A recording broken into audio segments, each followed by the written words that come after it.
बहुत सारे आजकल ब्राइड्स के हमने केसेस देखे हैं कि वो वेडिंग वाले दिन पे उनके फेसेस पे रैशेस हो जाते हैं, रेडनेस आ जाती है। कुछ भी करना पर शादी से पहले ये मत करना। तो ये मेरी ब्राइड ने शादी के 1-2 दिन पहले अपना फेस वैक्स करा लिया, स्क्रब करा लिया और देखिए इनकी स्किन को क्या हुआ। सबसे पहले तो ब्राइड की पहली गलती उनका स्किन टोन आपको मालूम है पहले, और आज मैम का स्किन देखिए आप कितना डिफरेंस आ गया।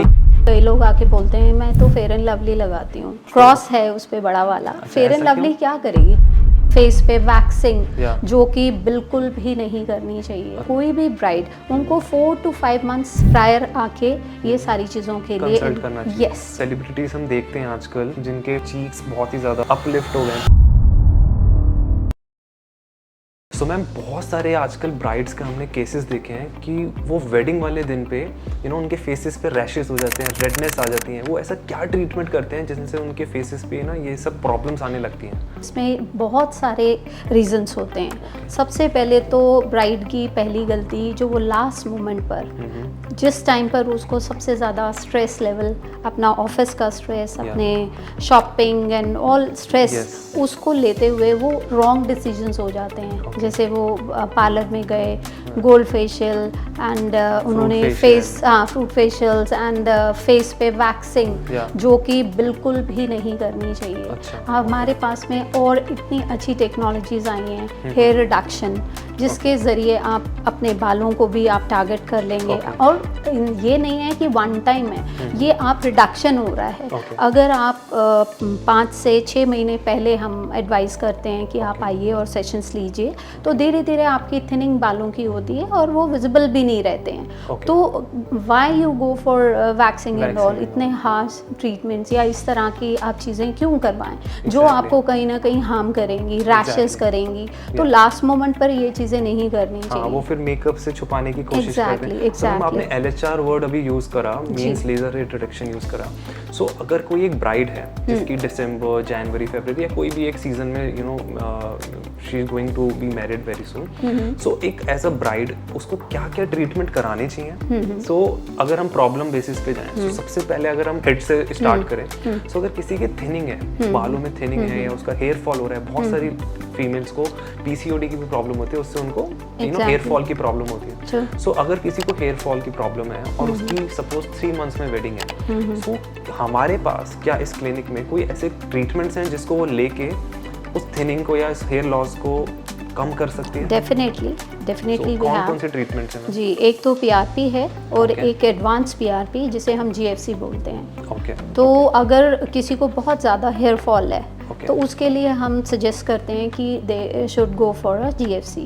GFC और PRP, GFC हमारा एडवांस PRP है, उसके अंदर हम एक ऑयल यूज़ करते हैं जिसमें growth factor, hair growth factor added होते हैं।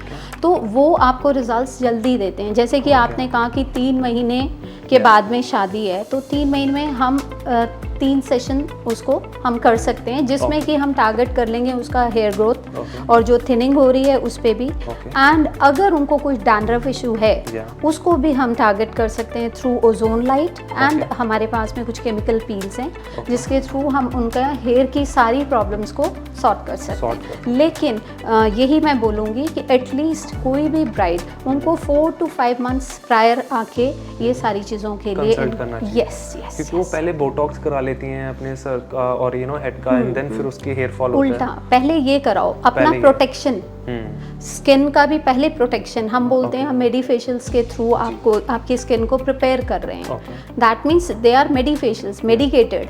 अगर आपको फेस में पिगमेंटेशन है उसके लिए अलग फेशियल हम रिकमेंड करेंगे। अगर आपको एक्ने है उसके लिए हम अलग बोलेंगे। जैसे एक्ने वाली, अगर किसी को एक्ने बहुत ज़्यादा फ्लेयर अप हो रहा है, हम उनको सजेस्ट करेंगे chemical peels and laser carbon peels, हम वही सजेस्ट करेंगे। तो कॉम्बिनेशन में हम उनके स्किन को सेटल करेंगे जी। और अगर किसी के फेस पे, अब जैसे हमने हेड अपना कवर कर लिया, नाउ सबसे इम्पॉर्टेंट जो एक ब्राइड के लिए सबसे ज़्यादा इम्पॉर्टेंट होता है हर फेस।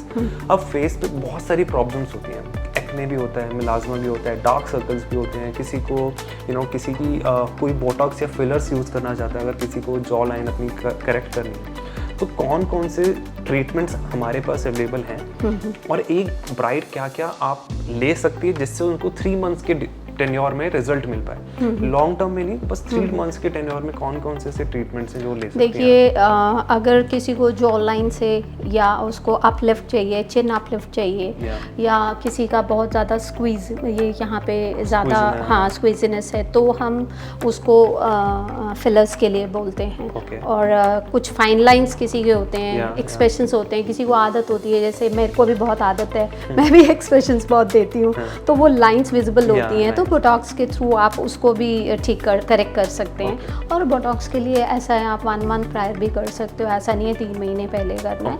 फिलर्स का मैं ज़रूर सजेस्ट करूँगी कि 1-2 महीने पहले अगर आप करते हैं तो वो चीज़ का रिजल्ट प्रोमिनेंट हो जाता है, बिल्कुल आप विजिबल हो जाता है।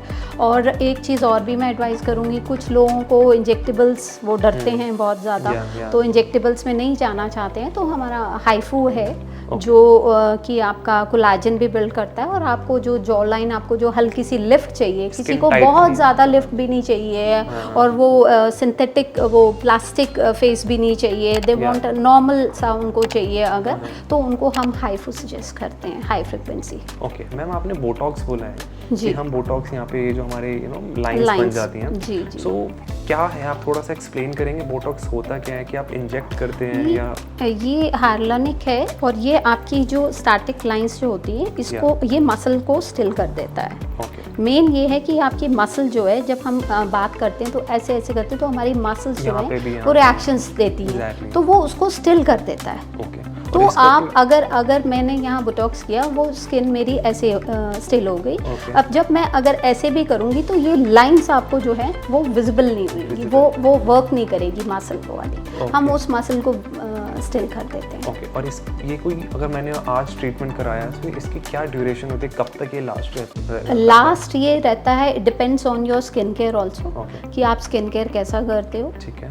अगर आप अच्छा स्किन केयर करते हो मॉर्निंग एंड नाइट, तो ये लास्ट करता है 4 to 8 months। 4 to 8 months। Yes. तो जितने भी हमारे जो सेलिब्रिटीज हम देखते हैं आजकल, जिनके चीक्स बहुत ही ज़्यादा अपलिफ्ट हो गए हैं, पहले नहीं थे, बट जितनी उनकी एजिंग होती जा रही है, हमने सुना था कि उनके चीक्स ड्रूपिंग नहीं है, बट उनके चीक्स बहुत ज़्यादा लिफ्टेड हैं, तो ये भी बोटॉक्स और फिलर्स को यूज़ करते हैं जी। ओके, ठीक है। अब हमने अगर फेस के बाद अगर हम बात करते हैं कि हमारे PCOS अगर PCOD के बाद हमारे फेशियल पे बहुत हेयर होते हैं, अगर हमें वैक्सिंग की नहीं